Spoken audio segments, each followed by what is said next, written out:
Welcome back to the 29th episode of Sports Avenue with Jim and Steve. We are your hosts, Jim and Steve. Hello, I'm Steve.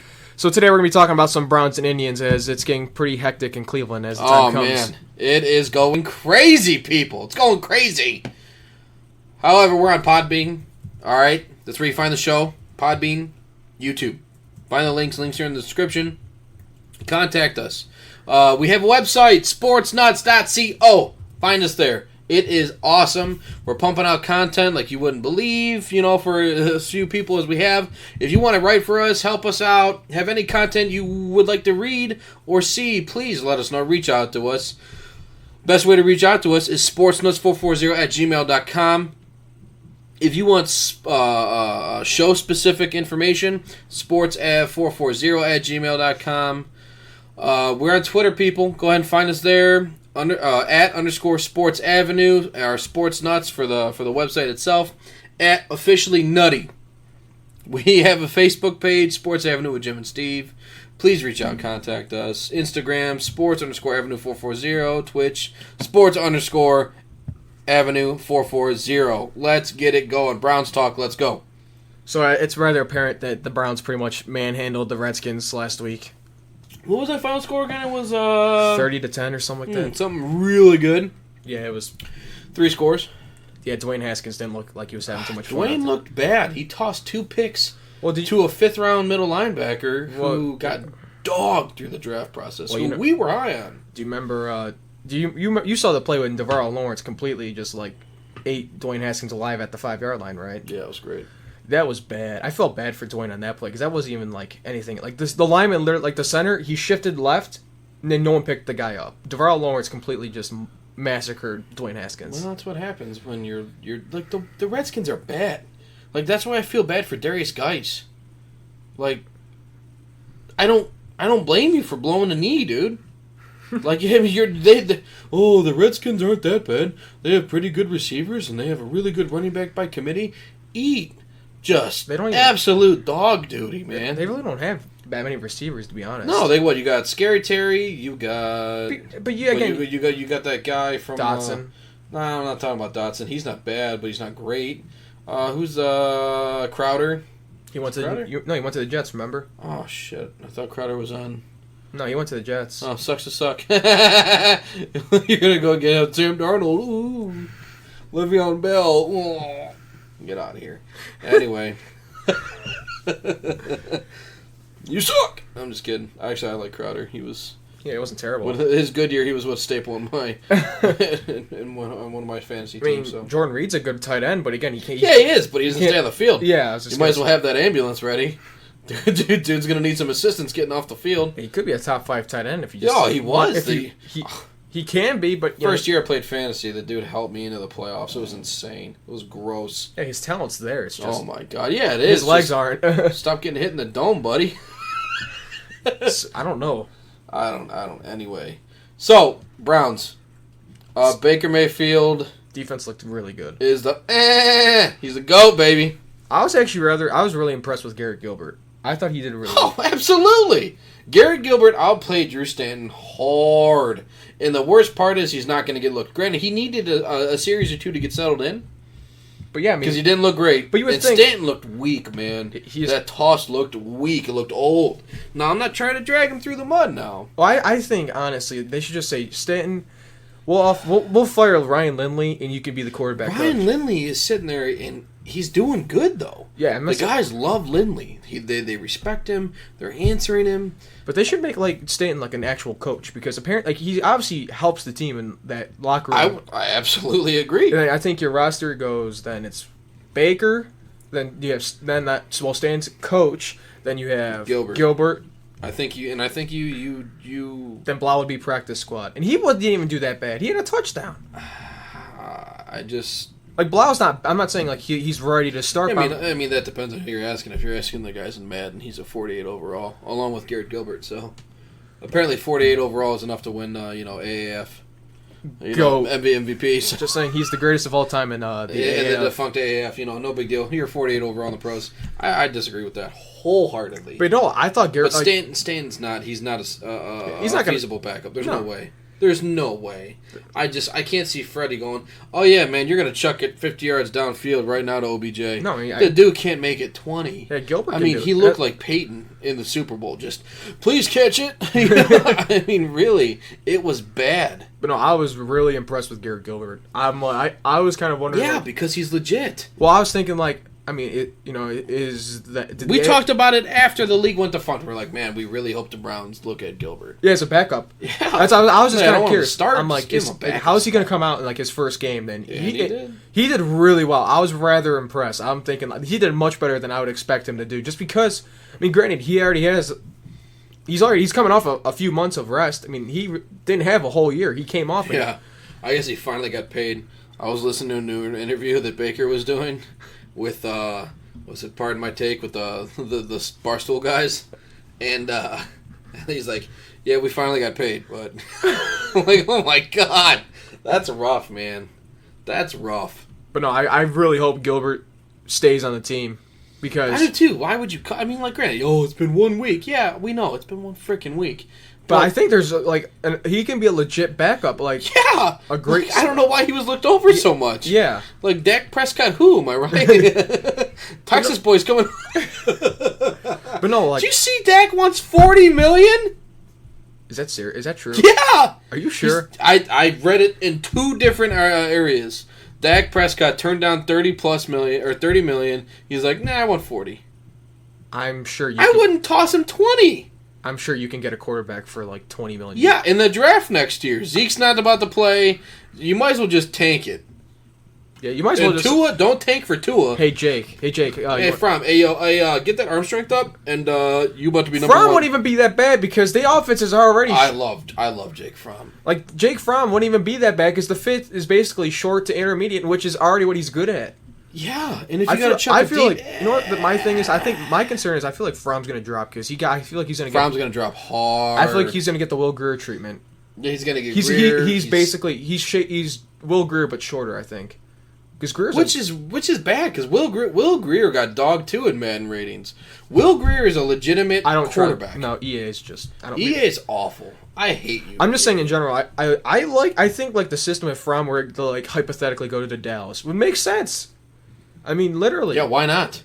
I mean, realistically, why? And then Dak's not going to get paid. He's not. If they offer him $40 billion, and Zeke doesn't get paid. Or Amari, because how are you going to pay? Who's the backup right now? They drafted Tony Pollard. Yeah, the kid, the backup out of Memphis, who's legit. They're saying he's done really well. You and I have been huge on these Memphis backs coming out. Was it Darrell Henderson? Yep, love that kid. He was RB1. Benny Snell went to Pittsburgh. You know what are you gonna do? But no, I mean the running back groups this year were really. Oh my God, it was insane. Super talented. But I said they're already placing Pollard with the ones, and I heard he was doing pretty well. So again, they kind of have to because Zeke's not even there. Well, yeah, that's what I'm saying. But again, if he's doing well against the front seven of Dallas, you have the best O-line in the league. What I'm thinking about, I mean, look at your defense. Your defense is really good. I mean, if you Dallas's defense is Dallas defense has holes, man. Yeah, their secondary. Their secondary's dog. Yeah, they're booty. Yeah, but their front seven's one of the best. Yeah, what? Yeah, I don't love the D line, man. Their linebacking core, you could argue, is number 1. Jalen Smith and Leighton Vander Esch. That's one of my. Like I said, that's one. That's one of my. Give me that pissed off Dutchman. You know what I'm saying? That's one of my. Yeah, I do too. I like Vander Esch. He coming out, he just played hard. Wears the neck pad. You gotta love that. Yeah, I mean, you could argue they have the best linebacking core, but I get it. You come into the argument of linebackers are undervalued or overvalued by certain teams, and they're not necessarily a priority. The Steelers have had a top-tier defense. Seattle, too. Without linebacking core. Yeah, without like a true staple Since guy. Shazier went down, they haven't had. No, they haven't had good linebackers at all. Like Bud Dupree's pretty much a pass rusher. Yeah, that's all he is. He's an extra D end. That's it. Mm-hmm. There you go. You're the fast guy. I'm trying to think who is even the linebacker. TJ Watt. TJ Watt's more of an end. I was just gonna say he kind of plays like that's it. He blitzes. Like him and Dupree are pretty much just that's it. Pass rushers. Or he'll drop back into the flat and he'll he's good. He's good at he makes picks that way. No, like TJ Watt's really. I'm not saying he's bad. TJ Watt might pass his brother. Mm-hmm. That is a hot take. And I love JJ. JJ Watt is... God, I love him. Almost as much as The Rock. But anyway, what are you going to do? Moving on to the Browns. Back to the Browns. Talked way too much outside of the Browns. Baker Mayfield is amazing. That first drive was great. It was everything you wanted. As a Browns fan, as a Cleveland fan, that's what you wanted to see. Yeah, Higgins had a great catch. Higgins is looking like... Nick Chubb looked disgustingly good. And he was only in for like 3 plays. Yeah, that's it. He only had one was a catch. Oh, well, he doesn't catch out of the backfield, which he doesn't. He doesn't need to. No, he doesn't, but you just dished Duke, so get good, kid. So I think, and they're saying Chubb was working on the offseason with his catching, so like... Yeah.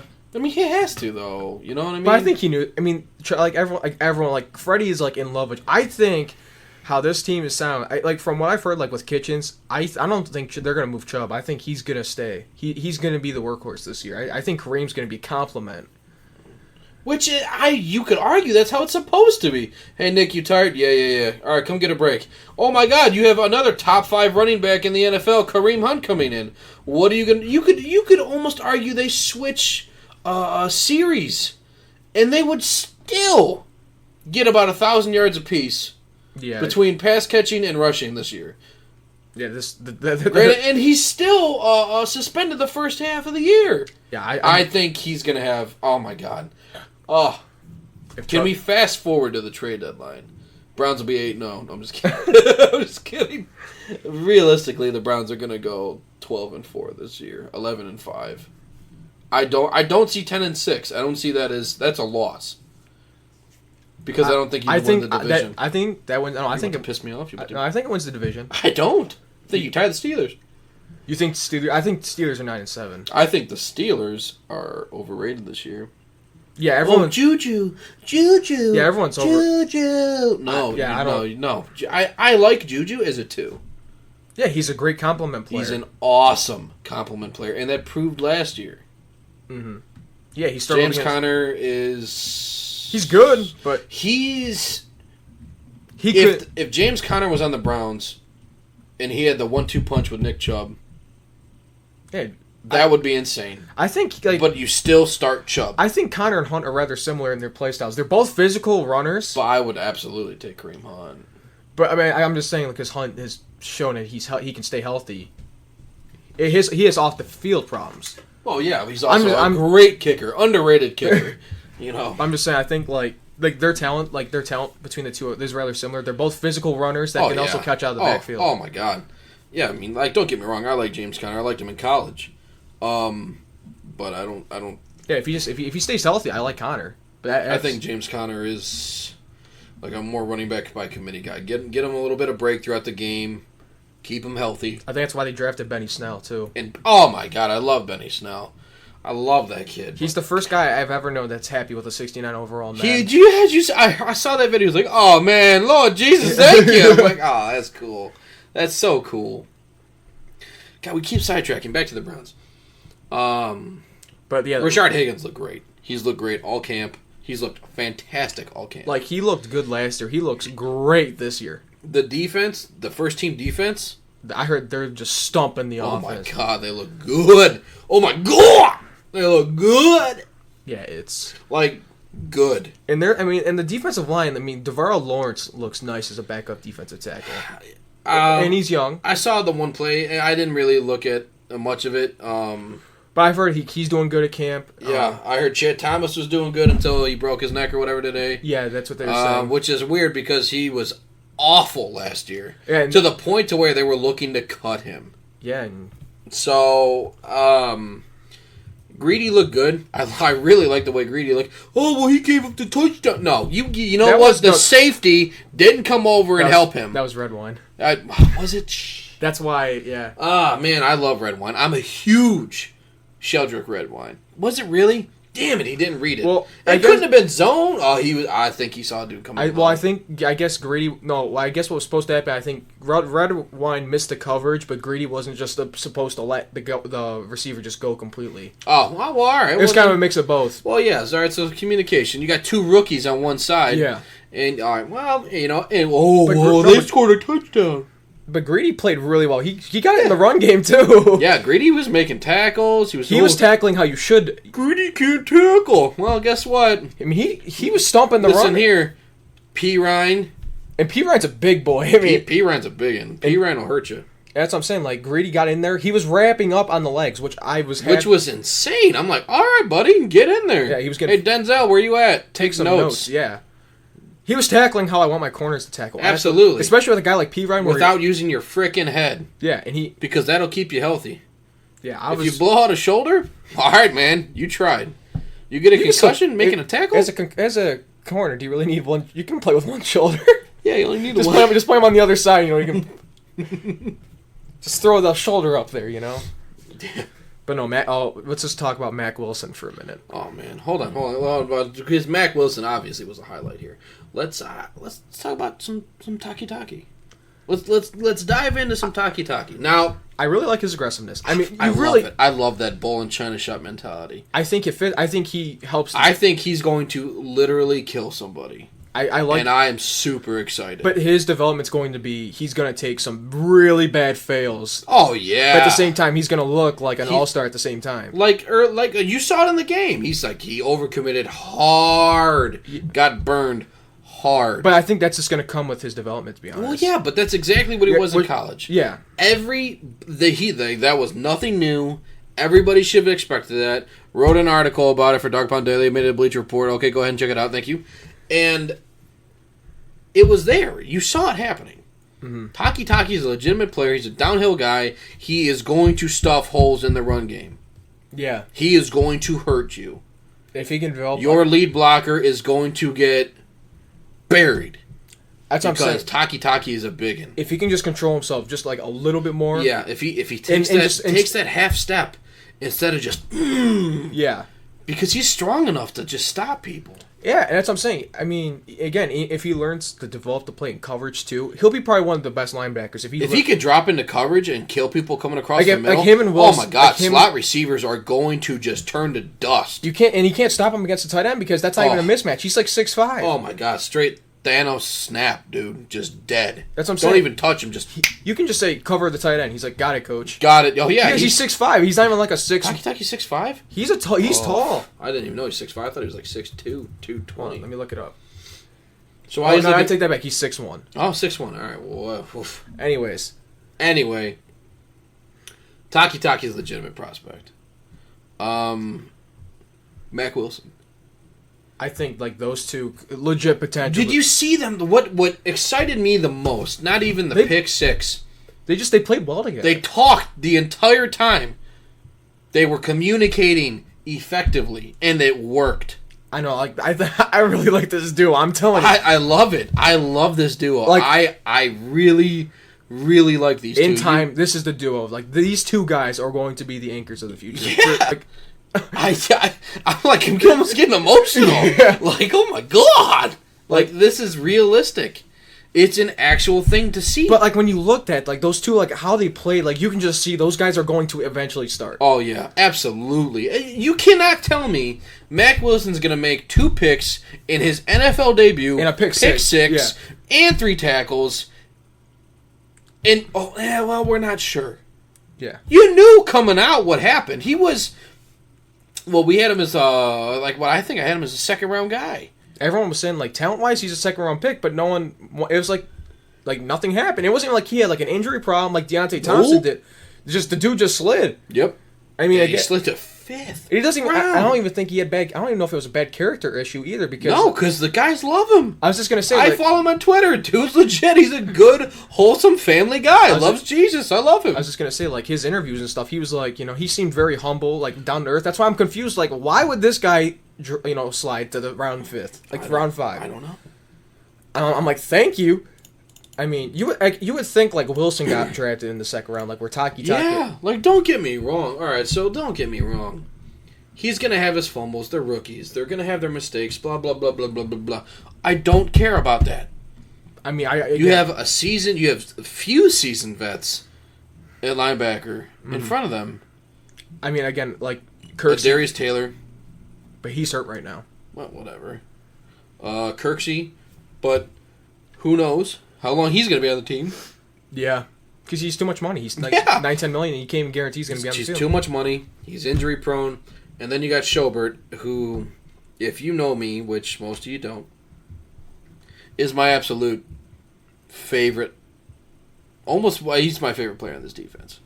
Yeah, he's one. Of I my love Joe Schobert. He was the first Browns jersey I bought on the year they went 0-16. Yeah, because I Broke love. my heart. Yeah, But what are you gonna do? He tied for leading the league in tackles. yeah, and he still missed a ton of tackles too. Not to even mention it. Yeah, which is true. No. But he's the leader of the middle. But Mac and Taki have been calling plays on second team D. Yeah, just those two. How they play.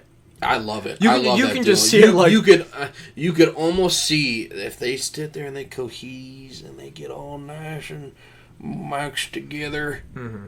It's gonna be very Dallas-esque. Oh yeah, because when we think about Van Der Esch is your hitter. Garrett's, Dexter or not Dexter Lawrence, Demarcus Lawrence, like he's that the elite right end. Elite. Yeah, that's what I'm saying. Then you got, who's their D tackle? I mean, I'm just saying it could be a better Dallas because you're gonna have a secondary. Yeah. You're gonna have two safeties, like Because you have a good secondary. Mhm. You have such a good secondary. and you're loaded too. I mean, like I think you start Greedy. I really, really do. You let him get the reps. I think you let him get the reps. You let him play or just rotate him. all of the rest of the preseason. Yeah, let him get comfortable with the Let system. him get comfy. Let him get the experience. And I really think you take Red Wine. I think You can put him in the box. You can make him a corner. He was a corner going into college. he'd be better as a safety because he is able to lay the hammer though. Yeah, he is. I feel like And I think that's what he was setting up for on that play. He was almost- hoping a guy was going to come across the middle and he was going to be honest, I would be okay if like they just say Randall, don't play like you're not playing like the next two games. We're just gonna let Red Wine get comfortable because you can. Oh, absolutely. I don't care if you win or lose. Yeah. I just want to watch quality football. I can sit there and pick out pros and cons of people. I don't care. I've as a fan and as now a writer, and we own a company, and we have a website. I have come to understand you're going to have ups and downs. You need to look at... I just want to see the rookies develop. Absolutely. And I think you saw that with Mac. I think you saw that with Taki. You saw that with your D tackle. You saw that with Gilbert. I like what I saw overall, and I'm really excited for this week. Yeah, just a couple like things I did take out was that like ball security, they have to get that figured out though. Too many fumbles between was it Hilliard at the one? Yeah. Then Ishmael Hyman, right? Yeah. I mean, could have scored, fumbled. Those things just can't. I mean, granted, I know those guys aren't starters, but still, for backup pieces, I was upset about that. Yeah, you can't let that slide. They did struggle with tackling too. They had their moments where I'm kind of like they were like P. Ryan was running, then like some guy would try to like shoulder him. I'm like, you can't do that. You can't do that. You got to hit P. Ryan low, man. Grady did that. Yeah, If you're gonna tell me that Grady, the guy that Freddie Kitchens on the first phone call I ever talked to this man said, "Hey, you're gonna have to know how to tackle now, huh?" Oh, come on. If he can solo tackle P. Ryan, then I'm sure you could just take notes and saying how do you tackle P. Ryan. Absolutely, I agree. All right, so I think that's it for the Browns. Well, we should just preview the fact that they're playing the Colts this week. And guess who one of the starting cornerbacks are for the Colts? Former Brown, Pierre Desir. Oh, is it? Oh, that's right. Yeah, but he's been good. He was a free agent this year. But they resigned. And they resigned him. And he's legitimate corner. Hey, he was that tall corner that we were like, oh yeah, he's gonna be good. Yep, he's gonna be good. Oh no. Too bad Hugh Jackson. Let him go. Yeah, thanks a lot, Hugh. You piece of shit. Anyway, there's a hate for the Bengals that I cannot describe. Because honestly, I don't mind the Bengals. I hate Hugh with a burning passion. He's made me hate the Bengals. Can't stand that, man. Anyway, all right, we're gonna move on to the tribe real quick. I'm gonna get this done here in the next 10-15 minutes, I hope. Now, guess what's going on with the tribe right now? Guess what they did last night? Took over the AL Central. It's a good feeling. They almost blew it, but they did it. A good feeling. Because you finally... You know what? On this show, we dog this team hard. But we really. I'm talking in disgusting manners. I dragged this team through the mud. This lineup was absolute trash. Yeah, and you know what? I would say it absolutely all over again at the beginning of the year. Mm-hmm. Because you can't tell me I was wrong. You went from having Kipnis as your four-hitter to having Yasiel Puig and Franmil Reyes. Granted, Reyes is that trade... Yeah, you lose your supposed ace. I love Trevor Bauer. Yeah, I miss him. I think he's good. He's a good bullpen guy. I think he was good in the clubhouse. I think he was good. Bullpen. I mean, he helped the other pitchers. I liked his mentality. Granted, he had some outbursts every now and again, but I liked his mentality. But again, I love the fact they got Puig for nothing. I mean, literally, I'm not big on Puig, but you know what? I see his personality. His personality. It's actually very Cleveland. Yeah, that's what it's very Cleveland. But they're not going to be able to re-sign him, which sucks. No, that's the word. They're not going to pay him. That's what I'm saying, but you better hope Franmil pans out because he's having a very slow start. He's only 24 though, and you got him for 3 more years, under arbitration. Under arbitration for 3 more years, or you got him for then arbitration. I'm not sure how that works, but I think whatever. What are you gonna do? But still, because you got Frankie for 3 more years, so you mean to tell me? I think isn't it 2 for Frankie? Then I don't know. But still, ask one of the Dolans. Just enjoy him, you pieces of shit.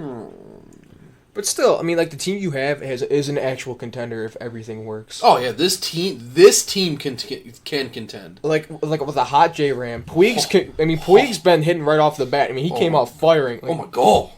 I think Puig's gotten hit almost in every game he's played in since he's been with Cleveland. Yeah, he's doing very well. And he's played great on defense too. Granted, he's a power bat, but at the same time he can hose guys from right field. I mean, realistically, yeah, he dropped his appeal. He's going to serve a suspension. That's only for it's 3 games though, so okay. Oh, no. Naquin's not doing bad right now. Hey, Reyes hit his first Indians homer. That's what I'm saying. Here we go, Reyes. Here we go. I don't know. I think this team can contend. If Reyes gets hot, I would really like. I like Puig as a fifth batter because he's so aggressive. But where are you going to put Carlos? Carlos just hit a 4-ringer. Come on. No. Santana will probably be playing your 3, right? Well, yeah, that's right. Because is he still in 3? The thing about it, because who would you rather have at 3? J-Ram or Santana? J-Ram when he's hot. Mm-hmm. J-Ram, but that's the thing, when he's hot. Right now, yeah. Carlos any other day, though. Yeah. I mean, any day. I mean, it would be a weird, this would be a weird idea, but, put Santana at your 9th. Because if he gets on base, I like Naquin at 9, man. He's proven he can. He just does it. I love it. I love everything about it. I'm just saying, if you do that, but think about he gets on base. It's basically the philosophy of, instead of having your guy that your worst batter typically on your lineup, you have a guy that can get on base, which has been Naquin. Mm-hmm. I think you toss Greg Allen at 9. And Allen hasn't done bad either. I mean, they've all been hot. It's been so good. It's been so good. I'm very excited to watch him play Boston after we get off this here real quick. I mean, this team I think this team does have a legit chance to contend this year. I think so too. I think this team is going to end up not necessarily sweeping Boston, but I think they're going to take the majority. No, because Boston doesn't have pitching. They don't. They have struggled all year. Sales had a down year, which is so rare. Mm-hmm. I know, but again, it's just their pitching has been bad. They're kind of like the Rockies, but they've done better than the Rockies. They could score 10 runs a night, but they're still going to manage. They're going to still somehow manage to lose the game, which is so weird. It's just how, because that lineup is one of the best. Yeah. Oh my god. Xander Bogaerts is great. Mookie Betts is amazing. I guess they're listening to options for Mookie Betts or for trade stuff throughout the summer. But I mean, again, if he goes, Mookie's really good though. I really like Mookie's legitimate. Mookie's an MVP caliber player. Yeah, which you don't just find. So they have 2 of them because JD Martinez is one of the best bats in the game. Oh my god. And that's not to mention you got Devers at 3rd, who's still developing. You got Benintendi. Benintendi's really good too. Benintendi, he's their leadoff guy still. Yeah, Michael Chavis too. Yeah, their entire team. You know their team. You may not like them. You may not even root for them. You know their team because they're good. They're that good. I really don't mind the team. I don't like the Yankees. I hate the Yankees, but I don't mind the Red Sox. I don't mind the Red Sox either, but I can't stand the Yankees. The pinstripes. You know what kills me is when the Sox got to pay all their guys, they're gonna fumble. So, because Benintendi will get out of arbitration. Bogarts is younger. They just re-signed him to that 5 year of 150. Remember? What are you gonna do? And then Devers over in third. And Devers is still a baby. Oh, he's just fell out. Yeah, I mean, literally, he's like on. Because then when they called him up, he was legit 18, I think. Was he really?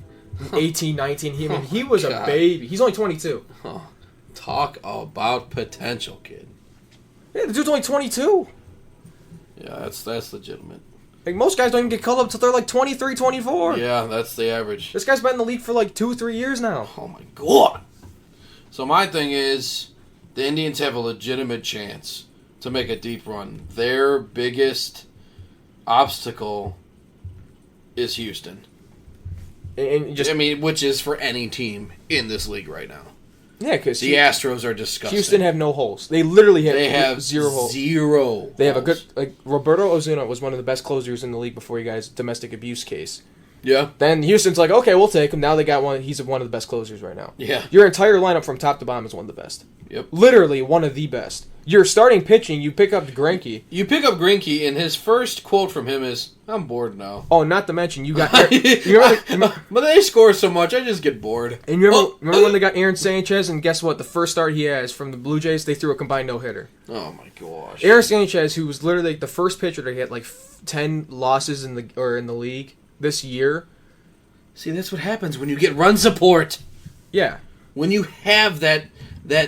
Yeah. Oh, I feel better now. Yeah. I mean, that team is so good. And Aaron Sanchez was a good pitcher. That's so good. If you play for the Astros, you get your worth, but realistically, you take a little pay cut. That's what most of those guys are doing, though. Yeah. I mean, all those guys. And their team it's so good. Like Brantley, you could argue Brantley got a little more than 16, but he's one of the best hitters in the game. But he's always been when he's healthy. But he's doing it. That's why Cleveland fans are pissed he's not here. Could you imagine if we would have had Brantley all year? Then you would just switch Naquin with Brantley. Imagine that lineup then. Oh my god. There would be no discussion for who's gonna be playing left field or center field. Your outfield, just imagine. You wouldn't have gotten Franmil. I know. You wouldn't have dished, and then you may have been just kind of plateauing. So who knows? I just think honestly, your only hole I guess would be how would you go about your pitching rotation when Kluber comes back? And you know what? I think you have a really good alternative to that. I think you have a really good suggestion. I want you to share it. I was thinking. I mean, I totally forgot about Clevenger, but like Savall has showed he can pitch. I feel he can. I really liked him. When I first saw him, I'm like, okay, this guy was only throwing a 91 mile per hour fastball. Then next thing you know, I saw he's throwing a 95 mile per hour two seamer. I'm like, now we're talking business. Oh, you got some sauce. But he has a good pitch repertoire. He has a good arsenal of pitches. He has a great curveball. Yeah, you said his curve's gross. Yeah, because his overhand motion makes it have so much drop to it. That's why I like it. Again, so I think if your rotation going in, I think if you make the postseason, which you should in some capacity. Yeah, I think you absolutely do. So your ace would be Bieber because he's been that all year. Kluber would be your guy that comes back. I feel like Kluber could do well when he comes back because he's had the entire year off basically. Yeah, his arm just gets to relax. He doesn't. He didn't have to throw another 300 innings pitched a game. He's coming back with 50 innings pitched at most since he's been hurt. So he comes back fresh. I'm hoping he lays off, allowing the long ball, and he just K's it up, man. Even if he doesn't have the case, he has a good defense behind him. He does. This team is not bad. No. And then you got Clevenger as your 3 or 4th. Plucko would probably be your 5th or 4th. And again, you'd probably. But then you have. Then you got Plesac and Savali. Yeah, again, then you have Jeffrey Rodriguez. Then you can have two guys that can be your long relievers in this. Yeah, you have legitimate starters that can be your long relievers. You can just toss quality starters deep into the playoffs. I was just gonna say, and if Kluber or someone has a bad outing, just say, okay, Jeffrey, go out there. Oh, hey man, do what you gotta do. Go for 4. Give us 3-4 innings. And that's what Jeffrey's pretty much good at. He's good at his first round through batters. Then he starts to struggle with control because he doesn't throw that many pitches. So that's what I'm thinking. I think that would be great. Yeah, because I think Pluko's another guy that goes 3-4 I think innings. Savali will be full-time with the club in the next year or two. I think it's going to be like a Bieber thing where they're kind of like trying to like place him in, see how he fits. And he's fitting real nice so far. Yeah, you don't go against the Twins and only give up 1 run at their spot, not to mention. Yep. I mean, like what? He went 5-6 innings and he pitched great. He went 7. And that's what I'm saying. You only give no up earned to the best home run hitting team in the league. I mean, like, come on. It was 7. Anyway. But this team has a lot of like potential, and like let's talk about Robo Perez too for a quick. Oh second. yeah, let's talk about Robo, the guy we dragged through the mud the most. And by we, I mean me. I mean, come on, man. The guy is just great, and he's hurt. He's been hurt all year with his ankle. I think. Mm-hmm. Yeah, I think it's his ankle, but I know he's been hurt. Yeah, he's all been year. one of the best two-way catchers in the game. Oh my god. And that's like crazy to say because he was he was one of the worst offensive players ever. And then he just comes out and he's just crushing it. Should have been in the All-Star game this year. Yeah, I'm rather deemed impressed. He's probably my biggest surprise of this year. With Absolutely. The team. Absolutely agreed. I 100% agree. Yeah, I agree. I think that this team is going to be legitimate once you get your starting pitcher back. And we didn't even talk about Cookie. Yeah, if Cookie. Yeah, I mean, we don't, because nobody's really known. I don't know. Even if he does, I don't even know if I would want Cookie in a starting spot just because that might be a lot for him coming back. You know, I think he'd be a long reliever spot. You let one of the rookies toss. Mm-hmm. And it's not an insult. It's, hey, man, you're coming back from leukemia, so you may not be able to wheel at 95, 96 anymore. Or just the case of he probably will be able to, just maybe not at the long duration of going 6 innings tossing like that. Yep, I agree. Like 3-4 innings. Okay. I agree. Yeah, I mean, I don't think that you can really argue that logic. I think it makes sense, and I think it'd be better for Cookie coming into next year. No, yeah, for sure. Absolutely. All right, well, that's our show. Thank you for listening. Thank you so much. Please reach out to us. Contact us. sportsaf440@gmail.com is the best way to get a hold of us. Thank you for listening one more time. God bless.